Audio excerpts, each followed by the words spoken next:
অন্তর্বর্তী সরকারের এক বছরে কেমন ছিল নিত্যপণ্যের বাজার, দরদাম ও সাধারণ মানুষের প্রতিক্রিয়া জানাতে রাজধানীর মোহাম্মদপুর কৃষি মার্কেট থেকে যুক্ত হচ্ছেন সহকর্মী ইউসুফ রানা।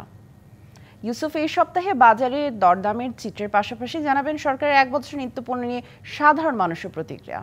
আপনি নিশ্চয়ই জানেন যে আজকে কিন্তু সরকারের এক বছর পূর্তি হলো এই সরকার, এবং এই সরকারের এক বছর পূর্তি নিয়ে কিন্তু মানুষের মধ্যে নানা রকমের প্রতিক্রিয়া আছে। বিশেষ করে আমরা রাজধানীর কাঁচা বাজারগুলোতে এসে দেখেছি, মানুষের সাথে কথা বলার চেষ্টা করেছি। তারা আমাদেরকে যেমনটা জানিয়েছেন যে এই সরকার দায়িত্ব নেওয়ার শুরুর দিকে কিন্তু রাজধানীর নিত্যপণ্যের দাম অনেকটা কম ছিল, এবং সেইটার ধারাবাহিকতায় কিন্তু তারা চেয়েছিলেন যে আরও সময় যত গড়াবে সেই সময় গড়ানোর সাথে সাথে নিত্যপণ্যের দাম আরও মানুষের নাগালে আসবে, কিন্তু সেই জিনিসটির পুরোপুরি আকাঙ্ক্ষা তাদের পূরণ হয়নি। আমরা আজকেও দেখেছি যে রাজধানীর বাজারে বেশ কিছু পণ্যের দাম বেড়েছে, বিশেষ করে সবজি এবং অন্যান্য পণ্যের দাম অনেকটা বেশি।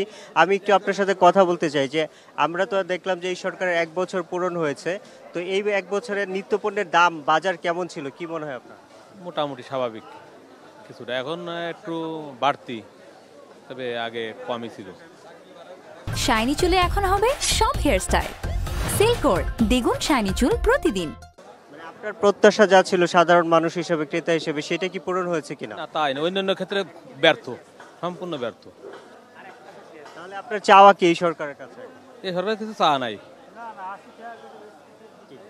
সামিয়া, দেখছিলেন যে আমরা একজন ক্রেতার সাথে কথা বলছিলাম, তিনি যেমনটি জানিয়েছেন যে নিত্যপণ্যের বাজার আসলে শুরুর দিকে কিছুটা কম ছিল, কিন্তু তাদের যে কাঙ্ক্ষিত চাওয়া সেই চাওয়াটি কিন্তু পূরণ হয়নি। এবং সাধারণ মানুষ কিন্তু এটি বলছে যে এই বাজারে যে সিন্ডিকেট আগের সরকারের আমলে ছিল এবং যে ধারাবাহিকতাটা ছিল সেটি কিন্তু ধীরে ধীরে আবার ফিরে এসেছে। আমরা আজকের বাজারে যেমনটি বলছিলাম যে আজকের বাজারে আমরা এসে দেখেছি পেঁয়াজের দাম কেজিতে 10 থেকে 15 টাকা বেড়ে গেছে সপ্তাহের ব্যবধানে।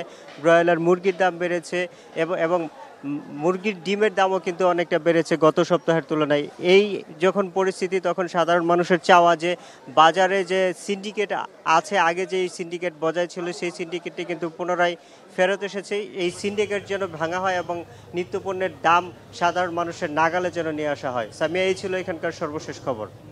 ইউসুফ, ধন্যবাদ আমাদের সাথে যুক্ত হওয়ার জন্য।